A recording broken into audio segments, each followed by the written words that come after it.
वेदिका wisdom tales में आप सभी का हृदयपूर्वक स्वागत है। रामायण के महान व्यक्तित्व जांबवान की एक बहुत ही अनोखी कहानी है। जांबवान का जन्म ब्रह्मा के नाक से होने के कारण वे काफी शक्तिशाली बने।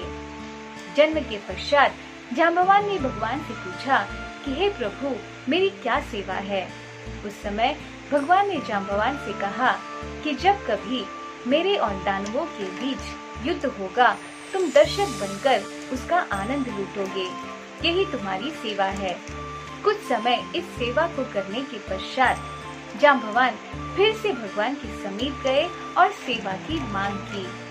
उस समय भगवान ने जांबवान से कहा कि मैं अपने अनगिनत अवतारों में अनंत लीलाएं रचूंगा और तुम्हें इन लीलाओं को देखने और आस्वादन करने का सौभाग्य प्राप्त होगा।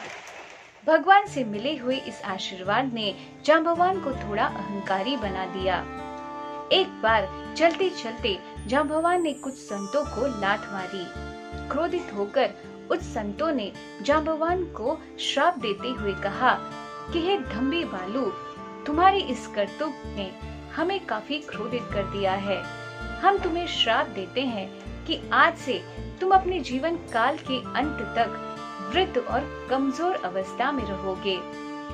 जांबवान के दीर्घ आयु के कारण वे अपने जीवन के अंत तक वृद्ध और कमजोर अवस्था में ही रहा। जांबवान को अपनी गलती का एहसास हुआ और संतों से मिले हुए इस शाप को सकारात्मक भावना से स्वीकार कर जांबवान नम्र बने। तत्पश्चात सीता हरण के बाद हनुमान जी और सारे वानर सेना विशाल समुद्र के तट पर खड़े होकर इस समुद्र को किस तरह लांघा जाए इस विषय पर विचार कर रहे थे। जांबवान ने हनुमान की ओर देखकर कहा कि हे हनुमान, तुम क्यों चुप हो? तुम तो पवन के पुत्र हो और बल में पवन के समान हो। तुम तो बुद्धि, विवेक और विज्ञान की खान हो। इस जग में कौन सा ऐसा कठिन काम है जो तुम नहीं कर सकते हो? तुम्हारा तो जन्म ही प्रभु श्री राम के कार्य को पूरा करने के लिए हुआ है।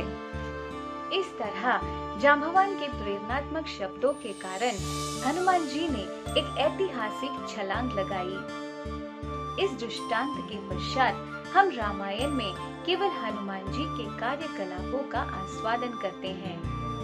जांबवान की प्रेरणा ने हनुमान जी को रामायण का नायक बना दिया। आज की कहानी से हम यह सीख पाते हैं कि कई बार अहंकार हमें दूसरों की मदद करने में असमर्थ बना देता है। विनम्रता आंतरिक परिवर्तन का एक महत्वपूर्ण अंग है।